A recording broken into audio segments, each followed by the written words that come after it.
¿Cómo están, amigos? Los saludamos nuevamente desde Mundo Contable, espacio dirigido para ustedes, profesionales de la contabilidad, agremiados aquí también en el Colegio de Contadores Públicos de Lima, el único, y quienes también están por hacerlo y están siguiendo esta carrera en alguna de las distintas universidades que la ofrecen. Tengo el gusto de presentarles nuevamente al Paz Decano Jorge Vergel. Bienvenido nuevamente a Encantado. nuestro espacio. Y vamos a tratar un tema que es prácticamente omnipresente en la historia tributaria del Perú, la evasión y la elusión tributaria. No son exactamente lo mismo, tienen obviamente puntos de interrelación, pero el hecho es que siempre nos perjudican. ¿Por qué es que la elusión también, al igual que la evasión, es una irregular práctica que muchas empresas optan por seguir? Bien, la elusión tributaria es el uso indebido de la norma contra el mismo Estado. Le buscan vacíos, le buscan... 5 pies al gato. Exactamente, correcto. Y esto lo manejan lamentablemente profesionales altamente calificados. Contratan abogados o contadores que te presten a ello con el propósito de que se busque la manera o el vacío legal que está generando la norma a efecto de no pagar. Esa es la elusión tributaria. Elusión viene de eludir. Lo elude. Es como una jugada Se en hace donde un el más hábil exacto. pasa y llega al arco, ¿no es cierto? Exactamente. Así funciona. Y esto, lamentablemente, tiene que ser hecho por personas que saben, contadores públicos, abogados, gente experimentada que se presta a esto. Lamentablemente, ¿no? Y la evasión tributaria, que es mucho más generalizada, es simplemente aquel que no paga, que oculta ventas, que infla compras, o simplemente aquel que no paga nada, ¿no? El ambulante, que a veces de pobre no tiene mucho. Exactamente, que incluso le queda más a fin de mes que aquel que se formalizó. Exactamente, y se ponen en la puerta de un establecimiento formal y venden los mismos productos más baratos. Hasta que hacen quebrar al formal. Hasta que lo hacen quebrar. Y por último ocurre lo que hemos visto acá en Lima, ¿no? De que Navarra, ya ¿no? el dueño sale con su bolsita al frente para vender también porque ya no queda otra. Eso se convierte en un ambulante más y eso termina de agravar las cosas. ¿Y por qué la autoridad tributaria no termina de entender que es mejor que muchos paguen menos a que muy pocos paguen mucho? Precisamente, eso es lo que tiene que entender nuestra administración tributaria. La ampliación de la base tributaria va desde buscar al más pequeño y se le paga algo, pues, ¿no? Por lo menos en el RUS, pero paga algo, ¿no? Y que nos obliguemos a cumplir con nuestra nación. Es una obligación que tenemos con la nación. Es cierto que muchos, y razón no le falta, empresarios que conozco, que dicen, pero ¿y qué hacen con mi plata? Yo pago y no recibo nada a cambio. Y tenemos un Estado frondoso, entidades estatales donde los sueldos están pues 8.000, 10.000, 15.000 soles, y no hacen nada los señores, más allá de tener una buena tarjeta, ¿no? El Estado es una de las entidades, de las partes del país donde más se gasta en personal, en trabajadores, que lamentablemente no producen. Ese sobredimensionamiento del Estado requiere de mucho aporte como tributos, ¿correcto? Qué bueno que el Estado de trabajo, por supuesto que sí, pero no puede estar al margen de la realidad nacional. Si nosotros medimos la remuneración de una entidad estatal con la remuneración de una entidad privada, es abismal. Es abismal. Aparte de toda la preparación que le exigen, las capacidades que debe tener, títulos, etcétera, para pagarle una miseria. Eso se tiene que evaluar bien. La evasión tributaria se da, no de ahora, ha venido de toda la vida. Pero hubo un punto, digamos, en el que se pretendió ampliar la base tributaria, que fue, digamos, el caballito de batalla. Me acuerdo de las entrevistas, por ejemplo, en aquella época con el desaparecido ministro de Economía, Carlos Boloña, en esta época de la reforma tributaria, y la multiplicación de los aportantes o de los sujetos de tributos en este crecimiento de la base tributaria era precisamente este término. ¿Qué pasó? Que en el camino se detuvo esta ampliación, porque en esa época que marcó la diferencia con la antigua Dirección General de Contribuciones, que era un apéndice del Ministerio de Economía y Finanzas, ¿qué pasó a partir de la creación de la nueva SUNAT, que se detuvo esta ampliación de la base tributaria? Han pasado muchas cosas.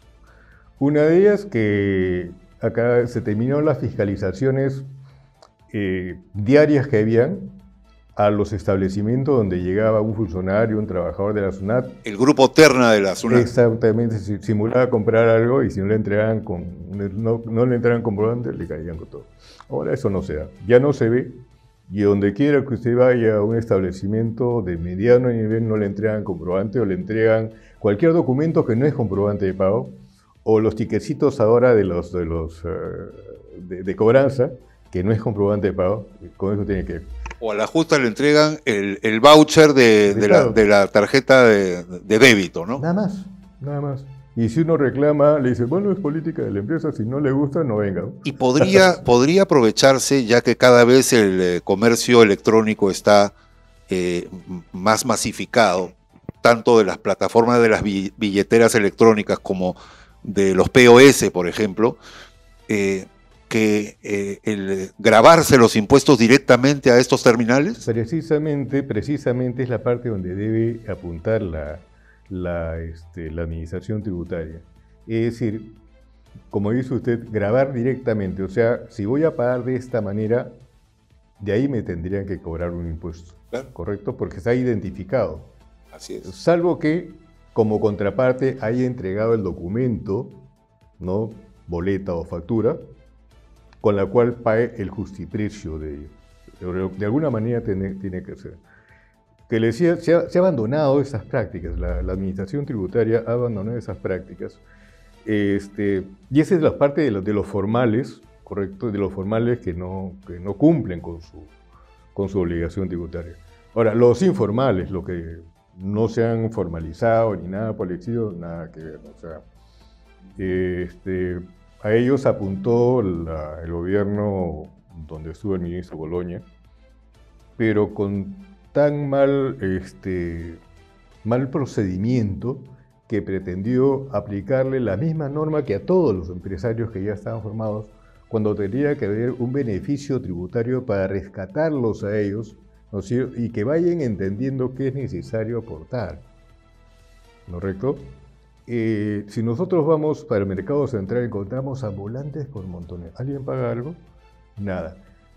Ellos saben, si me quiero formalizar, voy a tener que pagar IGB 18%, 29,5% de impuesto a la renta. ¿Con eso qué? ¿Y eso es cierto? Mejor me sigo de informal. Mejor sigo de informal y si me caen pago mi multa y sigo trabajando. O si formé mi empresa y me fue mal, regreso al sector informal y ahí me quedo. Ya no hago el intento de volver a formalizar. Exactamente. O sea, tiene que haber una reforma tributaria que vaya por rebajar los impuestos y, como dice usted, pero de masivamente, la cobranza masiva compensa largamente lo que se deja de cobrar a unos cuantos. Eso es lo que corresponde. El IGB podría bajar a 12% si es que el 100% fuera formal en el Perú. Si nosotros hacemos un cálculo rápido, que tenemos el 80% de los informales no tributan nada, solo con ellos, un excedente de impuestos todavía para cobrar. Así de simple. Pero lo otro es la falta de imaginación del gobierno central para fomentar la intención, la voluntad de tributar del empresario. El empresario sufre mucho, porque lo vivo, yo soy contador público, asesorio de diversas empresas constructoras particularmente, que le prestan servicios, han construido algo para el Estado. Puentes, pistas, veredas, no sé. El Estado no les paga a tiempo. Pasan meses. Y si quieren que les pague, algún mal funcionario les dice, déjame mi alita, como le escuchamos a algún ministro, ¿no? ¿Cómo es? Bueno, no les pagan. Pero graciosamente viene SUNAT, y le embarga sus cuentas porque no pagan la renta o el IGB. ¿De dónde pues la va a pagar? Si el Estado no le paga. Entonces, aquí tiene que haber algo, ¿no es cierto? Algún mecanismo, que es un tema que lo tiene que desarrollar la administración tributaria, por los cuales el Estado le debe al empresario, debe darle el beneficio de no pagar esos impuestos hasta que le haya pagado al empresario. Porque lo contrario lo obliga a recurrir a la banca, pagar costos financieros enormes, endeudarse y comprometer su rentabilidad hasta que ya no resulte práctico trabajar en eso. Ahora, también es cierto que hay grandes deudores tributarios entre ese 5% de grandes empresas que incluso son transnacionales en el Perú. ¿Cómo hacer también para que este pequeño grupo de grandes deudores vienen a hacer millones de pequeñas y microempresas, ¿no es cierto?, en equivalencia de lo que deben? ¿Cómo hacer para que estas grandes empresas paguen lo que tienen tantos años de atraso? En principio, sin mencionar nombres, Ajá. hay empresas que tienen tanta deuda con el Estado peruano por temas tributarios que es hora de sentarse a negociar. Algunas se han ido al arbitraje, ¿no? Nos sentamos a negociar, mira, nos olvidamos de esta parte, pero págame dame algo, porque no van a pasar 20 años más y no vamos a cobrar nada. Esto de un lado. Y de otro lado, pues, ponernos firmes y buscar el embargo de los bienes. Lamentablemente, y volvemos a lo inicial cuando hablamos del Colegio de Contadores, nuestro Poder Judicial presentan algún recurso y la hacen larga y pasan 10 años, 20 años, y se irán pasando Y más recordamos años. ese viejo adagio que dice que las deudas viejas no se pagan y las nuevas hay que hacerlas envejecer, precisamente para dejar de pagarlas. Para también. dejarla de pagar, ¿no? Entonces, algunos irán por el tema de la prescripción que no corresponde. Pero sí, una medida inteligente de parte de la administración tributaria sería, y el Estado en general, sentarse a negociar con ellos. Simplemente ya no permitir el ingreso al país. Porque si ellos se van, habrán otros que querrán venir. Ahora, generalmente los arbitrajes siempre los perdemos, ¿no? Como Sí. Estado. Lo que pasa es que el Estado es un mal litigante. Siempre pierde los juicios. Exactamente. Así sucede. El Estado es un mal litigante o es un buen negociador, ¿no? Bueno, Sí. el último acuerdo de la Fiscalía con Odebrecht no lo dice precisamente así, ¿no? Ajá. Pésimo negociador, finalmente Claro. no obtuvimos No, ningún... me refiero a negociador en otro sentido, ¿no? Ah, correcto. Claro, negocian por una negociación paralela a ver cuánto cuesta arreglar este tema, ¿no? Ah, sí, ahora estamos entendiendo. Cuando hablamos de arreglo. Un arreglo, exactamente, ¿no? Sí. La ausencia del Estado también es otra razón.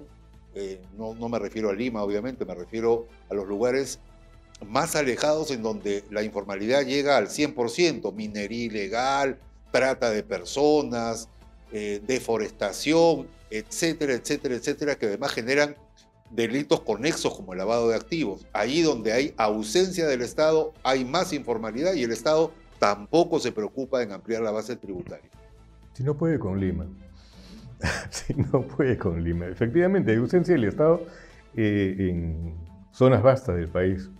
Hay abandono total, hay mucha pobreza y el Estado no se hace presente ahí. Por eso decía en algún momento que conversamos, es necesario que el Estado actúe con algo más de imaginación y promueva el desarrollo de las zonas. Pero ¿cómo promueve el desarrollo de las zonas? Con empresas, con inversión en las zonas. ¿Y cómo promuevo la inversión? Dándole beneficios tributarios. Si el Estado decide que le da beneficios tributarios a las empresas que se establecen en las zonas marginales más alejadas del país y ahí le dan trabajo a toda la población, que de ahí saquen su fuerza laboral, entonces esta población, esa zona va a comenzar a crecer, va a comenzar a levantarse. Se va a fomentar para comenzar la educación, la necesidad de educarse. En las provincias más apartadas no entienden la importancia de educarse, no entienden la importancia de estudiar porque no tienen nada visible a la mano. Todo está allá por Lima, lejos, imposible llegar por allá. Pero si eso está en su lugar, entonces ya es otra cosa. Ahora, ¿cómo lograrlo si ni siquiera los estudiantes de medicina quieren hacer sus prácticas preprofesionales, su residentado, este sistema obligatorio que tienen de prácticas? Ni siquiera quieren llegar a... Todo el mundo quiere practicar cerca de su casa, ¿no? Es que en las zonas alejadas no hay nada. Es cierto, es falta de peruanidad, ¿no? Es cierto, de compromiso con su país. Pero comprensible desde el punto de vista de que desde el momento de la formación de las últimas generaciones, guía por su ausencia el civismo. Se eliminó la educación cívica, se eliminó el servicio militar obligatorio, de pronto salieron las barras bravas y todo lo demás, y los muchachos ya no piensan en su país, no se les infunde eso. Pero amén de eso, lo importante, como decía hace un momento, es que si en la zona se convierte en foco de desarrollo, porque en esas zonas hay empresas que han apostado por la zona, por la producción en la zona, por tomar gente de la zona, por supuesto no gratis, porque eso le va a costar al Estado, porque hay que darle beneficios tributarios, ¿correcto? Esto se compensaría, aparte del desarrollo de la zona, se estaría compensando, porque al haber más gente comprando porque tienen trabajo, hay más impuestos indirectos que están llegando, y hay más empresas que comienzan a florecer porque tienen más clientes. Ahora, estos beneficios tributarios, siempre y cuando esta empresa, que va a ser favorecida, no sea deudora también, ¿no? Una con otra. Claro, claro, claro. Y lo otro es que las empresas deudoras que ya no pueden pagar, lo que sea, pues paguen con servicios a la comunidad, ¿no? Cada distrito, no importa si la empresa es limeña y está debiendo, allá en Puno hay un pueblito que necesita tal cosa, arréglalo y arreglamos el tema. Una especie de obras por impuestos para, digamos, pago de deuda tributaria. Claro, claro. Ellos sabrán cómo lo hacen. Pero arréglame esto en tal pueblito que está alejado, no importa que él esté en Lima, y nos olvidamos del tema. ¿Qué te parece? Y aquel profesional, porque se van a necesitar, puse el ejemplo de los médicos, pero cuanto más se van a necesitar son ingenieros, probablemente contadores también, expertos en ciencias económicas, básicamente, también tendrían algún beneficio si es que deciden abandonar el confort de su ciudad o de su escritorio y poder ir a trabajar a una de estas zonas. También podrían tener algún descuento en renta, por ejemplo. Lo que pasa es que hay un mal hábito del colega contador y los abogados. O sea, la tasa impositiva para las personas naturales profesionales es escalonada. O sea, no es una cantidad enorme. Llegado a cierto límite ya paga 30%, ¿no? Por la diferencia. Eso tendría que rebajarse también. Pero si no cumple con sus obligaciones tributarias, esto tendría que ser comunicado al colegio profesional y suspenderlo. Ellos sí, porque estamos hablando de gente, si está cobrando, tiene que pagar algo. Por ejemplo, yo presto un servicio profesional y me retienen el 8%. 8% es una cantidad que no se puede pagar, ¿no es cierto? Y se paga con gusto, ya se sabe que si al final del año no llego a cierto límite porque hay muchos deducibles, me devuelven la diferencia y no me dirán, debes un poquito más. Pero el profesional se ha acostumbrado a no pagar, ¿no? Y lamentablemente esa cultura del no pago la trasladan a sus hijos y a los nietos y a los hijos de los hijos. Es así. Y he conversado con muchos jóvenes, también ando en el tema de la docencia universitaria, sobre el tema de sus impuestos. No, pero profe, ¿qué vamos a pagar, no? No, profe, usted sabe alguien que emita facturas, que estoy llevando una empresa chiquita y necesita facturas. Ya vienen con eso, ¿no? Y hay que cambiar eso desde las universidades, desde la casa, la formación misma, el compromiso con la comunidad. Bueno, esta también es una de las consecuencias de un Estado inoperante que recauda, pero que no otorga al contribuyente la retribución de ese recaudo. No ofrece seguridad ciudadana, no ofrece servicios de salud de calidad, no ofrece servicios educativos de calidad. No se le está pidiendo que construya ciudades como Hong Kong o Singapur en 2 años. Se le está pidiendo simplemente que acoja los servicios básicos que debe tener toda sociedad que quiere ir con el norte de su camino, con la característica del desarrollo de la sociedad. Si el Estado no otorga esas condiciones básicas, ¿con qué cara, como se dice, va a recaudar impuestos de tal magnitud, ¿no es cierto? Pero pretende igualmente hacerlo. Pero es un círculo vicioso que no termina nunca. No termina nunca. Seguir demasiado lejos de salud está terrible. Como todo el mundo, tengo algunos problemas de salud, ya no soy un jovencito, y estoy en una empresa mía, en el seguro, y he querido sacar cita al seguro. Hace 6 meses que estoy tratando de sacar cita para una especialidad y hasta el momento no hay. Y cuando he ido, por otras cosas, me entregan medicamentos lo más baratos, ¿no es cierto? Genéricos. Las personas que lo atienden a uno parece que le estuvieron haciendo un favor, lo tratan muy mal, Trato que cambia cuando uno va al consultorio de ese mismo médico, pero en una clínica particular. Exactamente. Uno va ahí y le dice, yo tengo mi consultorio, tal sitio, vaya para allá y vamos a conversar. Así sucede. Entonces hay que cambiar muchas cosas. Ese asunto de salud ya viene de muchos años atrás. Y el llamado a hacerlo es quien no solamente hace las leyes, el Poder Legislativo, sino quien las hace cumplir, que es el Ejecutivo, y el que sanciona al quien no las cumple, que es el Judicial. Es un cambio transversal a todo el Estado peruano. No pasa solamente por una institución como la SUNAT.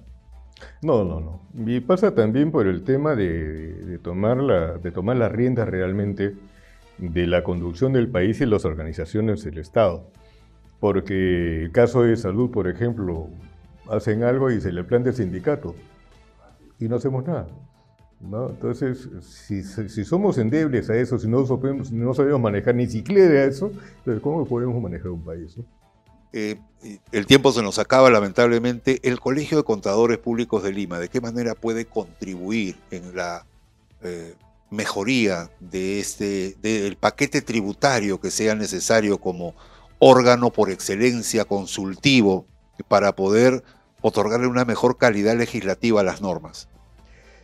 El colegio perdió presencia desde hace 13, 14 años, a consecuencia de este problema que hubo, que la decana no quería entregar el cargo, y cita político. Hemos tenido presencia en el quehacer económico del país. El Colegio de Contadores Públicos, como un órgano colegiado, tendría que revisar o opinar sobre las normas de naturaleza tributaria. Por excelencia, son los profesionales mejor formados en ellos, ¿no? A pesar de que muchos talentos han dejado de participar del colegio porque no le encontraban razón a venir a una institución que está parada. Entonces, ha habido mucho daño en eso. El colegio tendría que estar participando permanentemente, presentando proyectos de ley, proyectos de modificación de determinadas normas, revisar normas que son antitécnicas, caso del impuesto temporal a los activos netos, que antes estaba mucho más dura, ahora se está ablandando.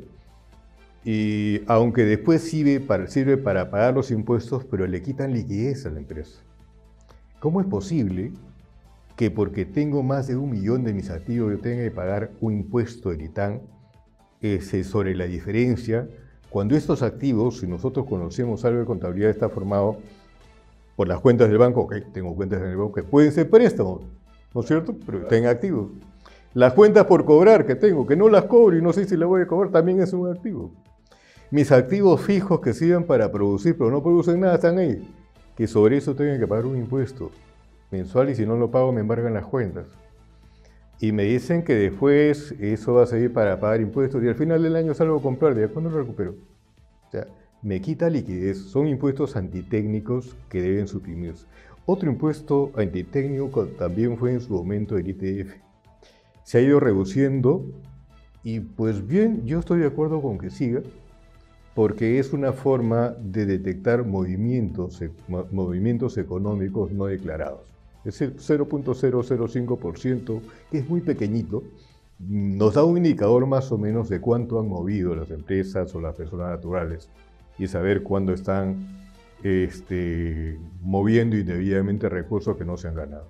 Muy bien, ya habrá otra ocasión, estoy seguro, para poder seguir tratando temas de tanto interés como el que ha enfocado usted de acuerdo a su vasta experiencia. Muchísimas gracias. Encantado, gracias a usted. Ha estado con nosotros Jorge Vergel, Paz Decano del Colegio de Contadores Públicos de Lima, el único, gracias a la multiplataforma de comunicaciones del Colegio de Contadores Públicos de Lima. Nos vemos en una próxima edición, amigos.